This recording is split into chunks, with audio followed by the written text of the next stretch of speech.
From our State House studio in Montgomery, I'm Todd Stacy. Welcome to Capitol Journal.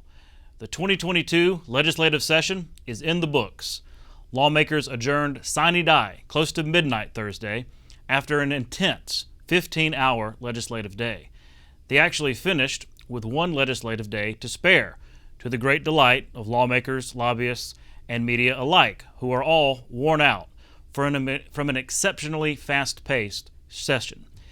This past week saw a lot of consequential and controversial action, especially on the last day. That's because topping the House and Senate agendas were high-profile transgender bills. We'll start in the House, where lawmakers took up transgender treatment legislation. Senate Bill 184 would make it a felony for doctors to prescribe puberty blockers or to offer other gender transition treatments for anyone under 19. The bill also bans gender transition surgeries on minors, but doctors say those aren't performed in Alabama. Republicans supporting the bill say it is needed to protect children from life-altering treatments. State Representative Wes Allen was the House sponsor. Well, it's been a lot of hard work, 3 consecutive years of introducing that bill, and we're glad that the bill received final passage and is headed to Governor Ivey's desk. And it's about protecting these minors, and it's not about adults, but it's about those minors and about their minds are not fully developed to make these decisions on these medications and surgeries, and that's what the bill is about, to protect minors. Democrats and transgender advocates strongly oppose the bill, saying it could lead to psychological harm for trans youth and that it unnecessarily inserts government into decisions made by doctors, patients, and parents. It very much feels as though this is just a rehashing of things that other states have done, and there's not a whole lot of thought put into it, and that this is just happening for political gain, political points, because this is an election year. And my child is not a political tool. This is not a fair fight to pick on vulnerable children, and it's not a fair fight to pick on their doctors. It's not a fair fight to be putting their parents in the middle of all of this when they don't understand what the implications truly are and are just trying to score political points for a political win this fall.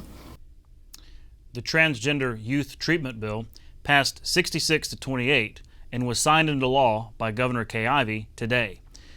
The Senate took up a bill dealing with gendered bathroom access. House Bill 322 would require K-12 students to use only restrooms and locker rooms corresponding to the sex on their birth certificates. State Representative Scott Stahagen, who sponsored the bill, said he did so in response to constituents telling him there were a growing number of inappropriate bathroom incidents. State Representative Neil Rafferty argued that the bill amounts to government overreach and discrimination. He said a state law was not needed to address specific local incidents. I met with the principal, and I'm not going to point out who exactly it was, but they were in my district, and I told him about the bill, and he looked at me and said, "Thank you so much. I've got 6 students right now who are identifying as the opposite gender and want to use the bathroom." We had several legislators on the floor when we were debating the bill that said they actively had boys using female bathrooms, and which they called out the school and everything, which I don't recommend, but it just really surprised me of how much this is going on and our society's changing, and I really felt like this was a bill that the state needs. Currently, the state school board has no policy on this. Of course, we have no state law on this, and these educators and administrators, they need some kind of guidance to go off of because they don't have any. I know of many schools that have been able to work around this issue without embarrassing the child, embarrassing the family, or outing the kid in front of everybody, making it this big deal. The other problem with the bill is that it's just simply unenforceable. Like, how is this going to be done? That's a question that he never was able to answer. So I still would wonder how that would be policed, monitored, and enforced. I do know Alabama deserves better. We have actual problems that need to be addressed, and this body just doesn't want to actually do it. They'd rather have these divisive wedge issues. The bathroom bill was already controversial, but during debate on the Senate floor, Senator Shay Shelnut added an amendment that would prohibit teachers from including instruction on sexual orientation or gender identity for grades K through 5. The language mirrors a recently passed Florida law known by critics as "Don't Say Gay," even though those words don't appear in the text. Senator Bobby Singleton, the Democratic leader, said he was okay with the original bill dealing with bathrooms, but spoke out in strong opposition to adding the language on school instruction. He challenged Shelnut with a hypothetical example of how such a bill might be problematic. You can't answer my question, Mr. Teacher. What's your question, little Johnny? My question is, I just want to know, am I a boy or girl? Little Johnny, you're a boy. All right, let's move on to science. Let's talk about math today. You just answered on gender. You just answered a question based on gender. So now you're telling me the teacher can't answer that question. But you just answered it the way I think a teacher should be able to do it. So, but according to your amendment, they won't be able to answer that question that way. Because that's a gender question. And that's innocent. You're taking the innocence and the education from a teacher to be able to teach a child if a child wants to know. The bill passed the Senate 26-5 and then received concurrence by the House. Governor Ivey signed it into law this afternoon as well. In 15 straight hours of debate Thursday, the House floor grew tense at times in debate over these and other controversial items. Capitol Journal's Randy Scott was there for it all and has more for us tonight. Two bills before House members created tense moments Thursday. Senate Bill 184 deals with medical treatment for transgender children. We make decisions in this body all the time that are to protect children from making decisions that could permanently harm them before they are old enough and have a brain developed enough to fully understand their decisions. Do you think that parents who seek treatment for their children are they abusing their children? Here's what I think. I think that we make decisions all the time in this House and in this body to protect children. The question I meant, do you think the parents are abusing? I supported Representative Scott's ban on female genital mutilation to protect children. So do you think the parents that are seeking treatment for their children are abusing? You supported that bill as well, and we supported Representative Drummond's ban so minors can't vape. So I'm assuming that what you're going to do today is just not answer questions. Senate Bill 2 deals with new gun rules in Alabama. If the President of the United States issues an executive order which limits or restricts the ownership, use, or possession of firearms, firearms accessories, or ammunition by law-abiding residents of this state, or otherwise attempts to limit Second Amendment rights of the residents of this state, the executive order shall be deemed unenforceable by law enforcement officers of this state. The Supremacy Clause literally says, I'll explain it. If there is conflict between federal law and state law, which one prevails?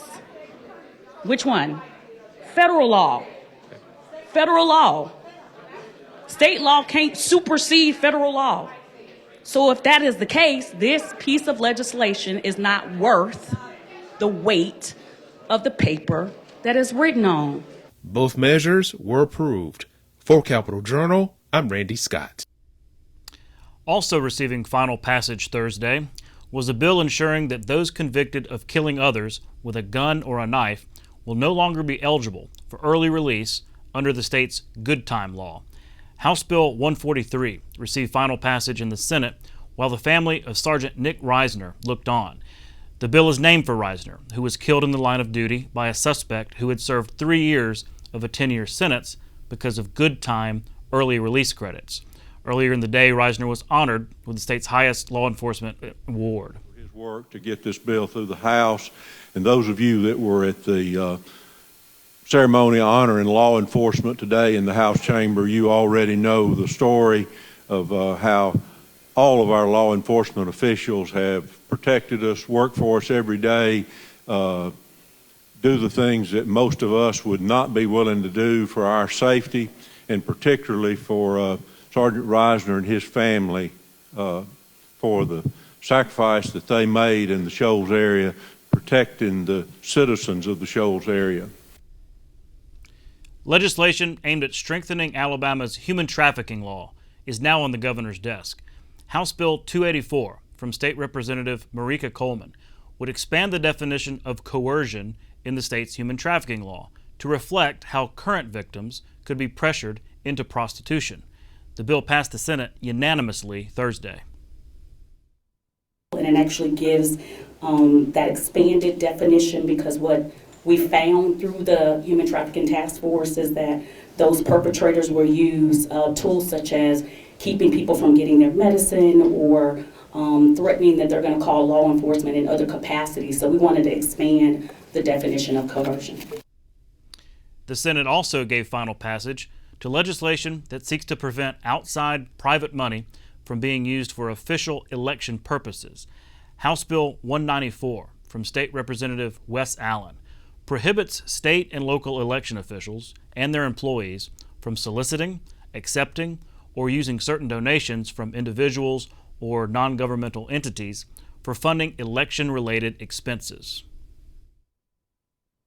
To protect and make sure we have safe, secure elections, further secure our elections, to make sure that we don't commingle private money with public money.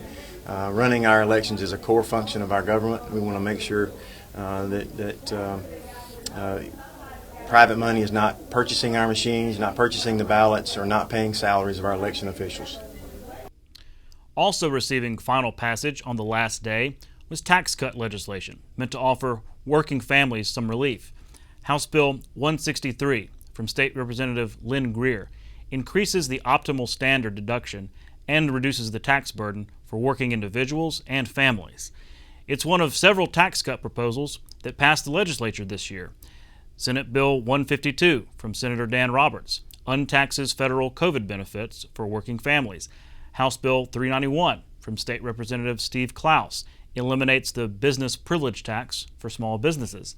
House Bill 162, also from Greer, exempts up to $6,000 in retiree taxable income. And House Bill 82 from State Representative Danny Garrett offers personal property tax exemptions for farmers and small businesses. All told, lawmakers estimate the bills offer a total tax savings of $160 million annually. That was all just what happened on Thursday. The week as a whole saw much more action. The education budget received final passage this week. The $8.2 billion budget is a record for the state. The budget represents a $550 million increase over the current fiscal year and will be a record amount of spending for the state. It includes an across-the-board 4% pay raise for teachers, education workers, and community college workers. It spends $20 million on math coaches under the Alabama Numeracy Act to address the state's lagging math scores. It also includes a $200 increase in per-classroom funding and new investments in workforce development. Also receiving final passage was legislation aimed to tackle the issue of period poverty by helping young girls in need of feminine hygiene products. House Bill 50 from State Representative Rolanda Hollis would provide such products for free in Title I schools. Hollis was buoyed by grassroots supporters advocating for the bill. My mom worked at an all-girls school, and at her school we realized that the girls at her school didn't have enough money to pay for the products that they needed to stay clean and healthy on their menstrual cycles. And so when Brooke and I realized that that was an issue, we realized that we needed to do something to fix this issue. I'm so excited. We've been trying for so long to have it pass, and I when we first brought this bill back, I wasn't so sure that it was going to come this far because of how many times it hasn't even made it this far. The legislature also passed a bill giving the State Department of Health more authority in enforcing lead paint cleanup laws. The state already has a process for contractors are not to use when renovating homes with lead-based paint. State Health Officer Dr. Scott Harris said it's lacked teeth. Senate Bill 158 from Senator Bobby Singleton would fine contractors up to $5,000 per day for violations of the Alabama Lead Reduction Act. The bill does not apply to people making renovations in their own homes, The fees start at $250 per day for a first offense. The Home Builders Association of Alabama was supportive of the bill. It now goes to the governor's desk. Of course, while many high-profile bills passed in the final week, many more saw their demise. One such bill was the so-called Divisive Concepts Bill that stirred a lot of debate. Capitol Journal's Karen Goldsmith has the story. When the Senate Governmental Affairs Committee voted on the Divisive Concepts Bill, more commonly referred to as critical race theory, 9 Republicans voted yes, while 2 Democrats voted no on the plan that will ban the teaching of certain concepts related to race, sex, and religion. Even though the votes were complete opposites, the reasons why were not that far apart. We're grappling with our fears. Some folks on one side are scared that their history will be completely ignored and taken out of schools. I don't see of these 9 issues that are prohibited by this that stops anyone from talking about slavery and the slave trade, that stops anyone from talking about segregation, Jim Crow, Reconstruction, whatnot. Folks on the other side are feeling like they're going to be forced to digest some hate-based history. Adults should not push students in a direction. There should be this open discussion. There should be factual discussion. What you believe ought to be taught in your home. That child should leave that house with a strong foundation of who they are and what their parents believe. And when they get to school, yes, be able to have intelligent discussions about it. The bill was never debated by the full Senate before the session ended. It died. For Capitol Journal, I'm Karen Goldsmith. We'll be right back with an in-depth interview with tonight's special guest, House Speaker Mac McCutcheon. You're watching Alabama Public Television.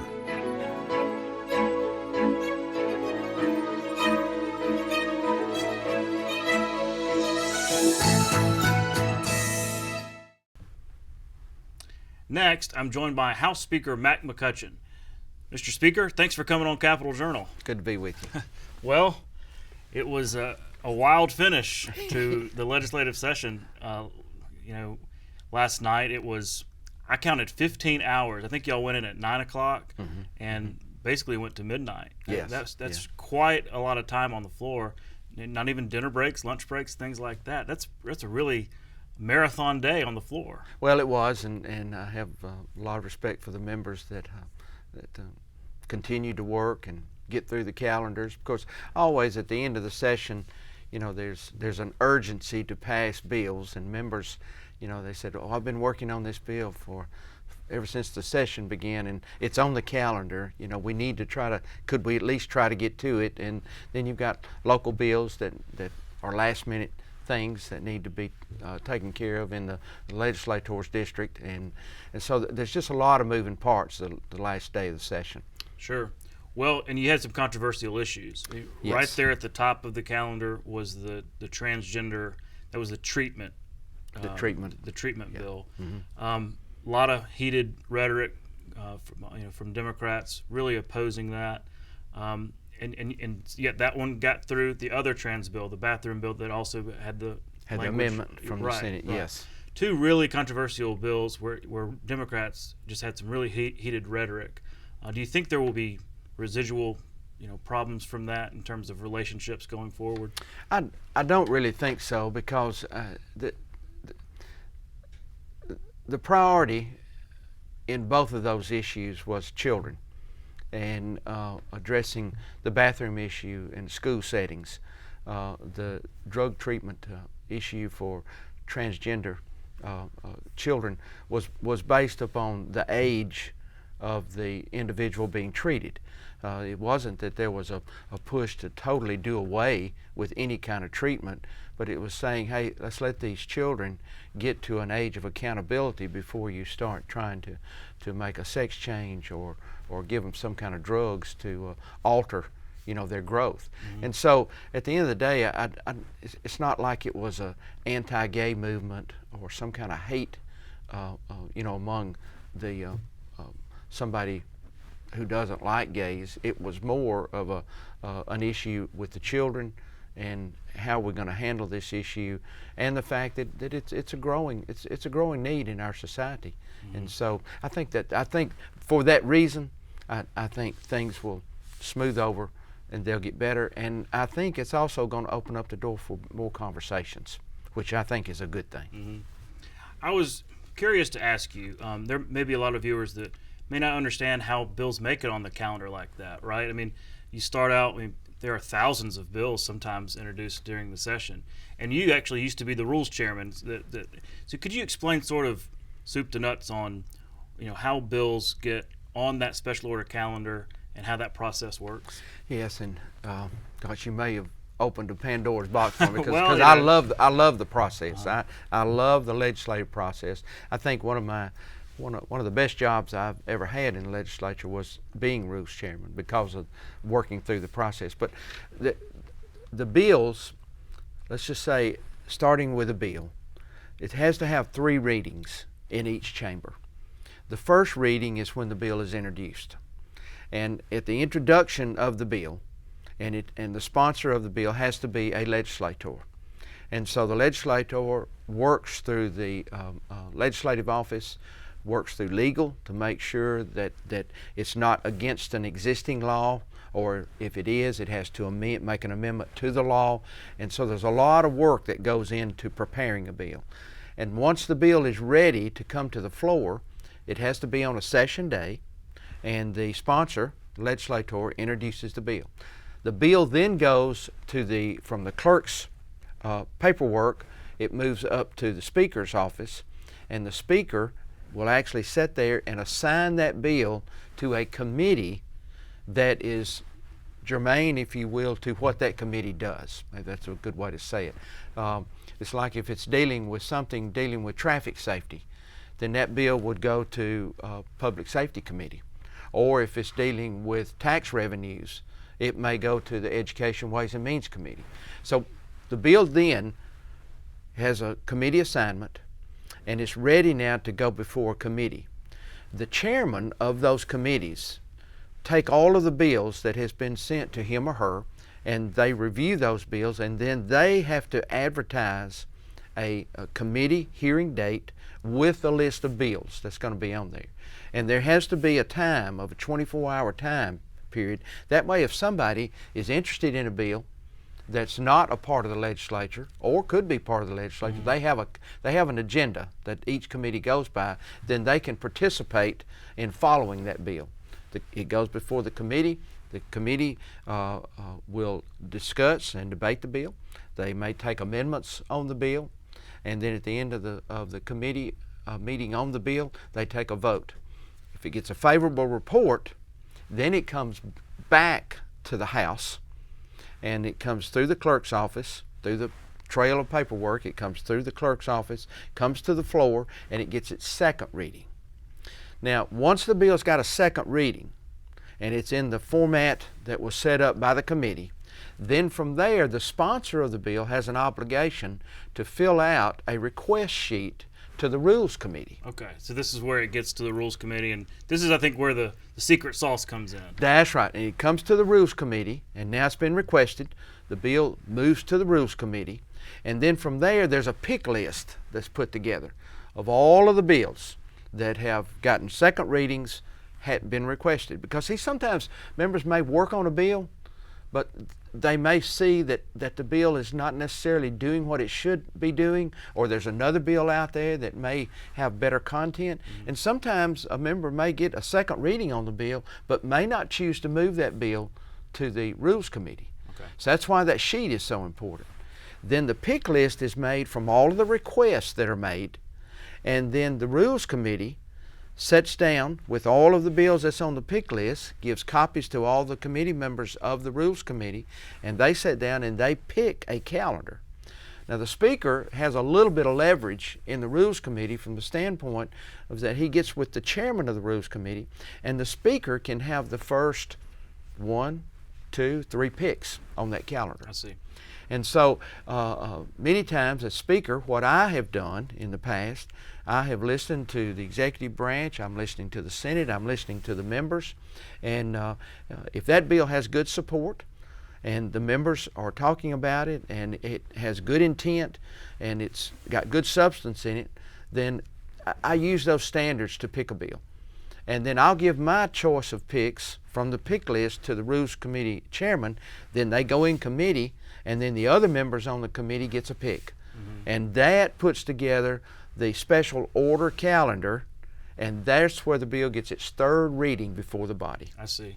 Well, I'm glad that you explained all that process, because people might wonder, how do bills get to the top of the list? So when it comes to something like we saw yesterday with the trans issue, that must have been something the caucus really wanted to tackle, as you know, and so they're asking you, Mr. Speaker, can you put this on the calendar so we can get to it first? Yeah, any bill that and there again I go back, this is my personal preference, but any bill that I may pick or that goes on that pick list, I have encouraged the sponsor and I've listened to the members to see what kind of support it gets. Because Todd, you could have the best bill since sliced bread, but if you hadn't got 53 supporting members in that chamber to support that bill, or at least allow that bill, they have good intentions of, I want to hear about this bill, this is a good bill, then that bill falls lower down on the priority list. I see. And that's how that works. And on this particular bill, the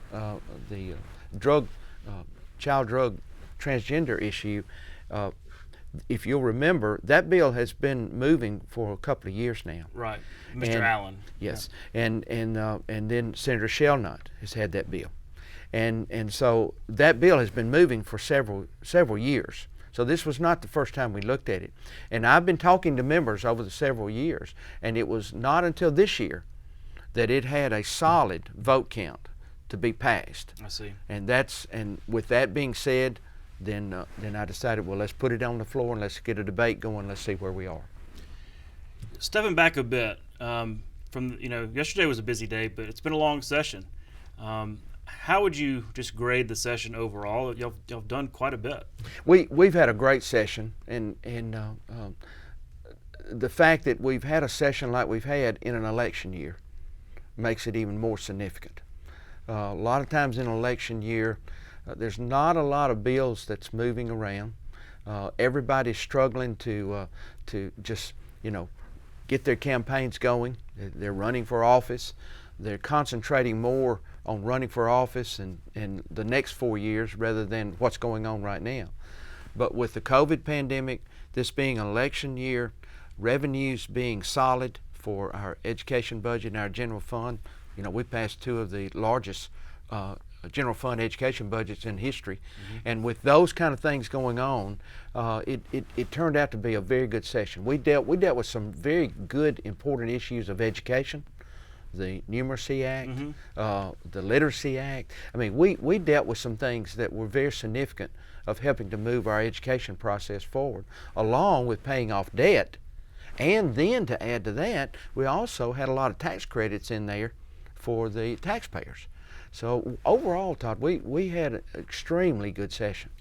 To say nothing of the special session that happened. I mean, it feels like a year ago or more. Yeah. But to begin this regular session, there was a special session to focus on this American Rescue Plan Act money. We talked about it months ago, but you've got to factor that in too. I mean, that's what, sure. $1.2 billion or something like that. Spent between prisons and the broadband, the water. Sewer water and sewer, and clean water and sewer issue. So you got to count that. The health issue. Right. Then you had the first responders section that was put in there. To start the session, the leadership in the Senate and the House and the executive branch, the governor, we sit and we talk about, budgets. We talk about what's going to be agenda items for each respective house, and in all of that planning, you get started into a session, and then all of a sudden you say, "Oh, hold on, we've got to address these dollars in a special session." So you carve out so many days for a special session. It's like 2 weeks. That's right, and everybody has to put you got the train moving. Now you got to stop, put the brakes on. Everybody puts everything for the session on hold, and we go to this issue. And that was a very, very important issue because there was a lot of agencies. There were a lot of issues in our state that really suffered through the COVID. And we had to make sure that we addressed that. One of the things that we did, we were able to get money and put it back into the unemployment fund.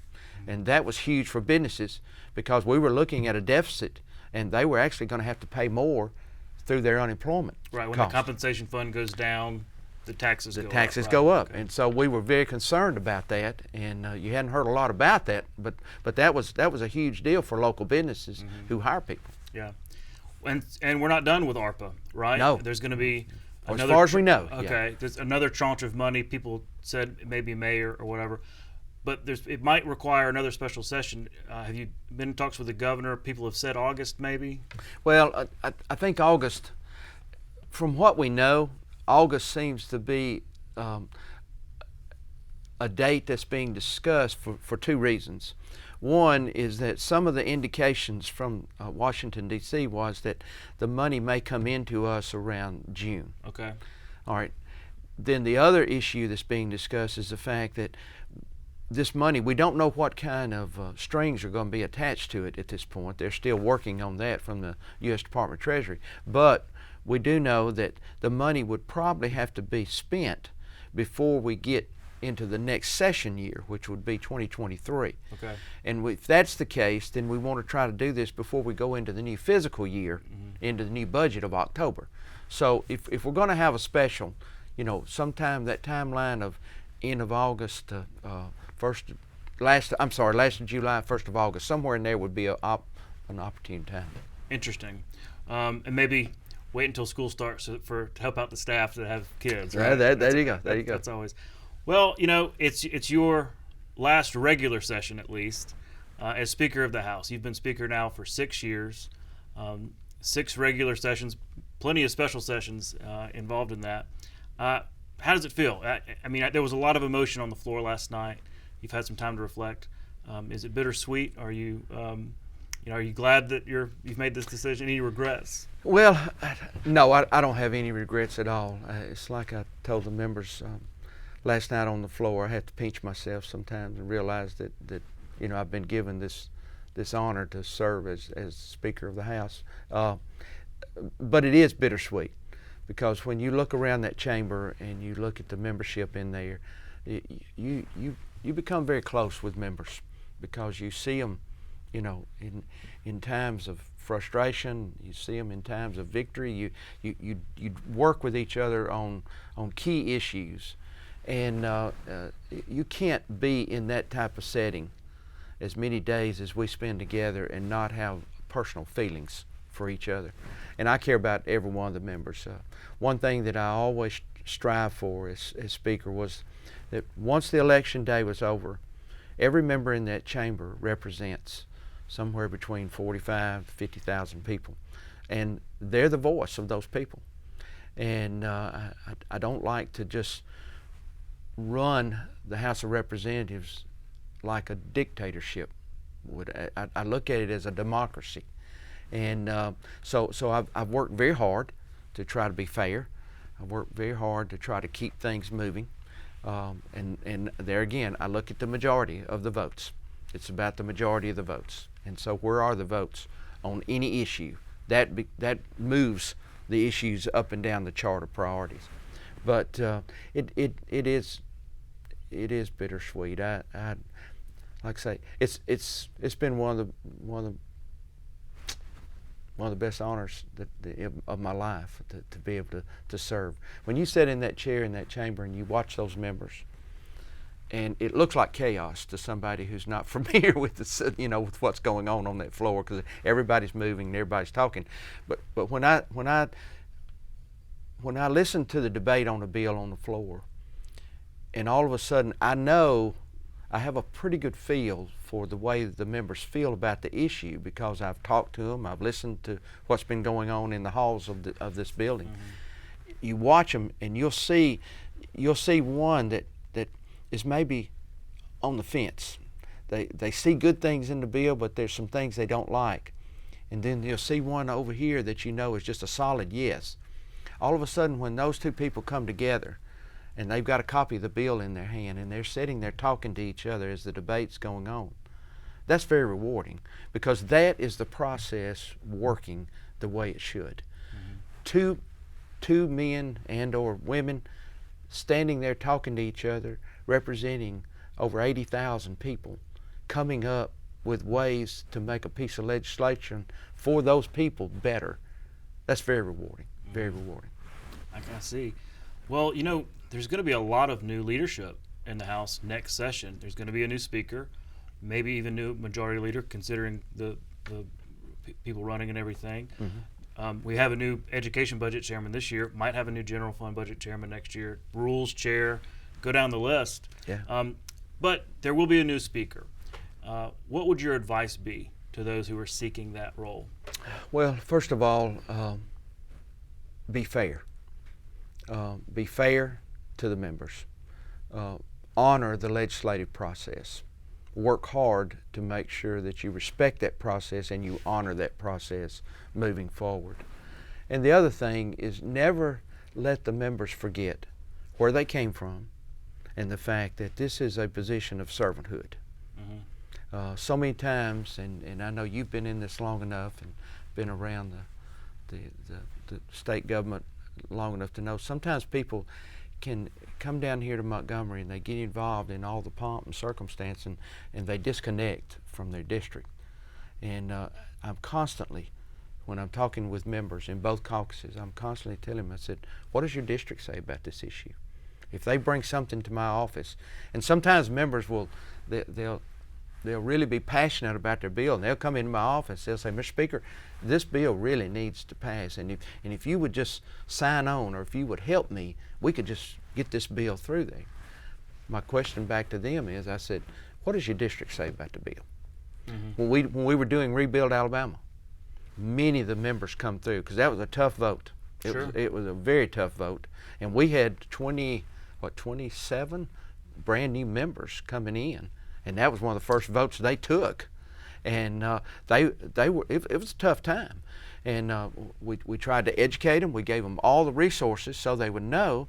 But when they would come in and they'd ask me, my question back to them was, I said, we're not going to take a caucus position on this. We're not trying to force anybody in that chamber to vote a certain way. What I want to know is that, knowing what you know now, what does your district say about it? I said, go back, talk to your people in your district, because I said, you're their servant down here. And I think for a speaker to be successful, I think as long as they'll keep those things in mind, then I think they will be successful. Whether it's been in the speaker's chair or just from your time as a representative, what are some things you're most proud of your legislative service? I think the Rebuild Alabama was one thing that was very important, because coming from my district, when you talk about what does your district say, coming from my district, infrastructure was very, very important to us. And the deeper I dug into the facts and the figures, here we were in Alabama, a growing state. Our auto industry was growing. There were areas, the port, we all depended on each other from north to south. Huntsville especially is just growing like crazy. I saw the value of our infrastructure. And I began to look at the revenues and where it comes from, and then I realized, we're trying to operate off of 1992 revenue streams. And I thought, we've got to make some changes. But it was a tough battle. But I'm proud that we now have some additional revenue coming in, and we're doing projects all over the state that we would have never been able to do if we didn't have additional revenue. So I'm very proud of that. I'm also very proud of the fact that I think we have put some integrity back into the legislature, because when it comes to executive branch and everything, if you'll remember, when I took over Speaker, we had a Speaker that had been indicted and then convicted. We had an impeachment for a governor that had been sent to the Rules Committee, of which at that time I was chairman, and I was sitting on a resolution to impeach the governor. I didn't realize that. Yes, and then on top of that, we had the Chief Justice had been removed. We also had an investigation going on the caucus leader, which ended up being a conviction. That's right. And then on top of that, we had the issue with the Attorney General and the Senate race. Those issues were coming down the line. I mean, all of this stuff was going on.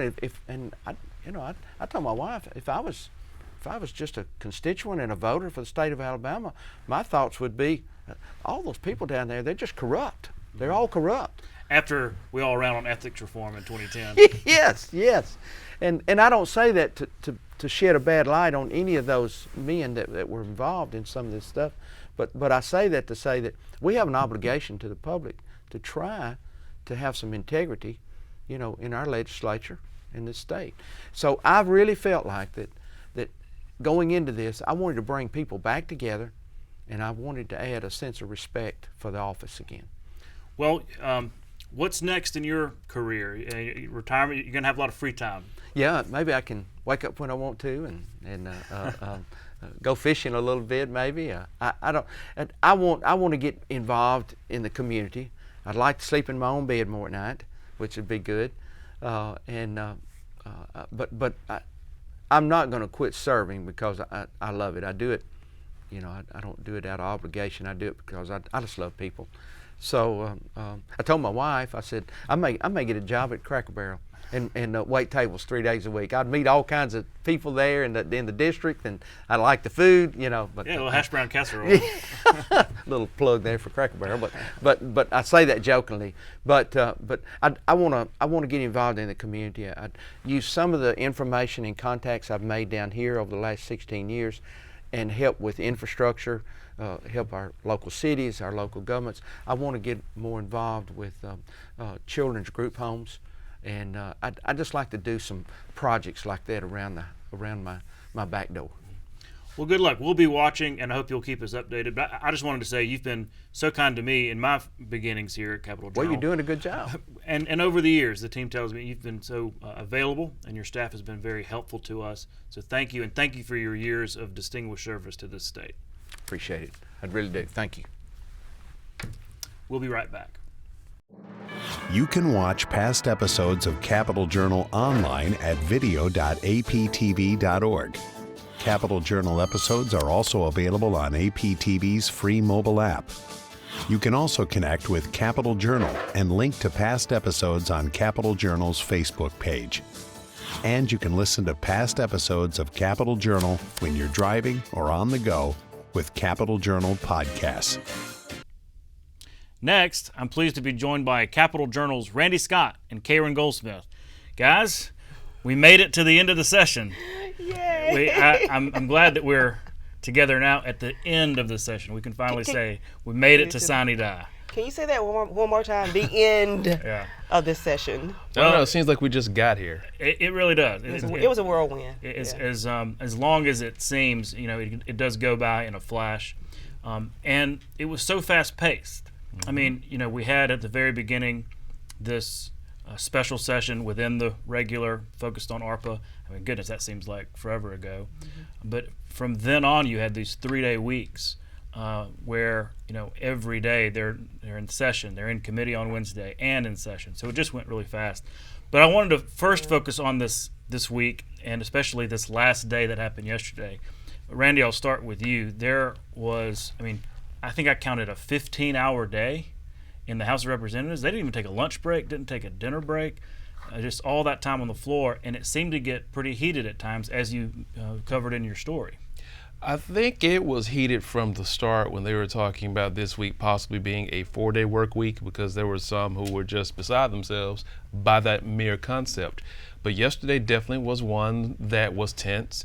You had several bills that were on the floor of the House that last day, and people were wondering, why are we seeing these bills? Because if you want to try to wrap up everything on this day, these aren't the passages that you want to take up, because they're going to have us here for a long period of time. Two in particular, one dealing with transgender children treatment for transgender, and also a gun rights bill that also got a lot of attention as well.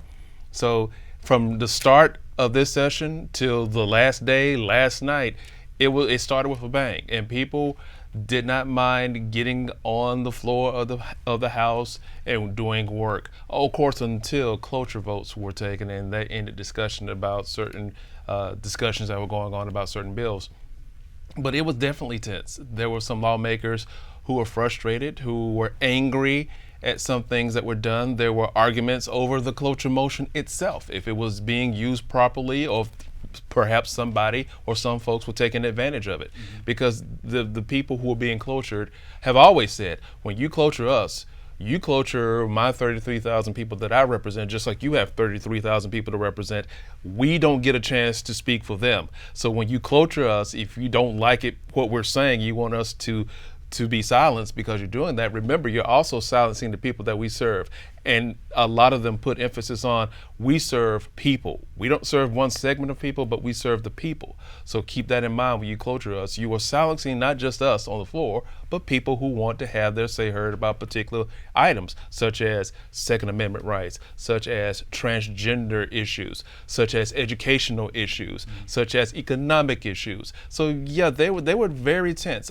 One thing in particular I didn't mention to you before in talking to you, there was even some dissension among the ranks, if you will. One representative, Republican representative, Mike Ball from Huntsville area, there was a bill that was dealing with a gun issue that he took issue with because it came under a cloture motion. And there are a lot of people who were saying, why are we taking up this bill, this bill on the last day? If you want this to be the actual last day, why are we taking this up?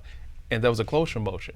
And there were a lot of people who were heated under the collar about that bill. He was one of them. He even made reference to the fact that, well, I might not get a lot of Christmas cards from some of my fellow Republican housemates because I'm taking this move, but I don't feel how we're handling this issue is the right way to handle it. So yeah, it was very tense yesterday in the House. Well, Karen, stepping back in the Senate, I mean, a lot of cloture motions up there too, but kind of stepping back, not just from yesterday, but this week as a whole, this session as a whole, there's been a lot that's been accomplished. You had record education budget, record general fund budget. When you look at this session, what are some of your takeaways on that? I think, and I think, first of all, before I answer that, it might be worthy of me explaining. You mentioned 3-day week. Randy mentioned a 4-day week for any of our viewers who may not know. When we say that, we know when the legislature meets, they typically come in on Tuesday, Wednesday, and Thursday. Tuesday and Thursday are what they call meeting days. Days they're on the floor where they debate bills. Wednesday typically exclusively dedicated to committee meetings. So that's normal 2-day meeting days on the floor. But when you throw in that Wednesday and you're also having committee meetings all day starting at 8:30 in the morning, and then you come in the afternoon and debate, and that's that third, that's why we call it a 3-day week, because they're actually debating 3 days out of the week. And like we thought maybe this week they were going to go through Friday and make it a 4-day week. That's exhausting.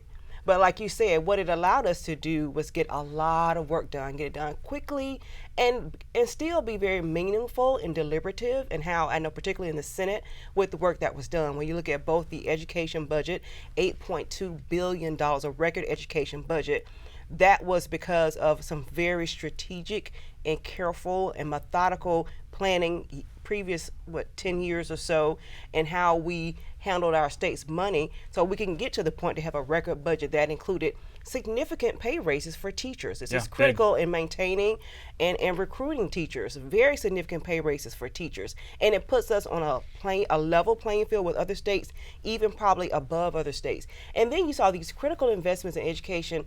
As Senator Orr said, we're going to see even more of this next year in early childhood education.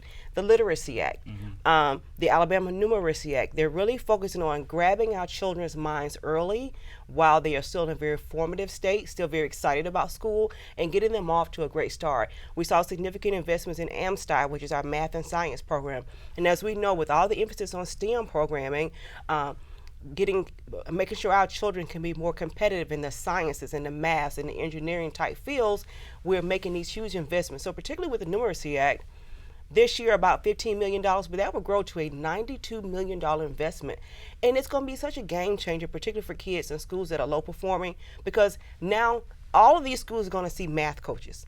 All of us, that gives every child a better chance. So if your child's in a rural area, they might not have the resources of some of the more suburban or urban areas like the Mountain Brooks versus what you might see over in Greene County. That gives that child in Greene County a better chance of being more competitive with the child in Mountain Brook, which is a more affluent area in our state.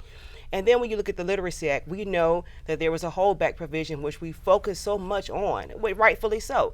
But that's been delayed for a couple of years because not only does it give our children time to be better prepared to be at third grade reading level, but it also helps our teachers because one thing we haven't talked a lot about is the fact that teacher training is a crucial part of the Literacy Act. Right. There's a training program called LETRS, L-E-T-R-S, that is very intensive. I did a story on it about a year ago. And it really gives teachers the tools, the extra tools that they need to make sure all of Alabama's children are literate readers. So overall, my impressions of this session, I'm a policy person. When I tell people what I do, they want to go into the politics. I don't care so much about the politics. I care about the policy.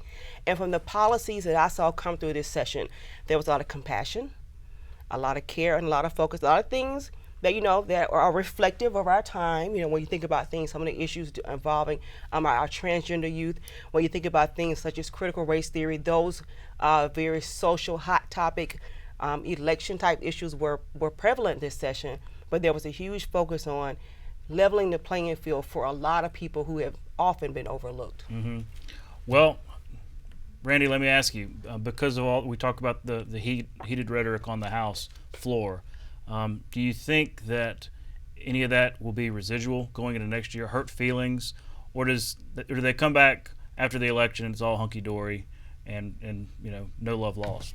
It's interesting you should mention that, and banking off what Karen said, yeah, there were agendas that people definitely wanted to see taken care of and pushed through, and a lot of people were saying that too many of those issues took precedent over what the people of the state needed. A lot of this posturing was done, especially from the minority. They were saying that a lot of this posturing was done for political purposes. There were bills that took up a lot of time and took up a lot of resources and attention away from items that a lot of people were saying we really need to look at: Medicaid expansion, how to help schools and hospitals in rural areas.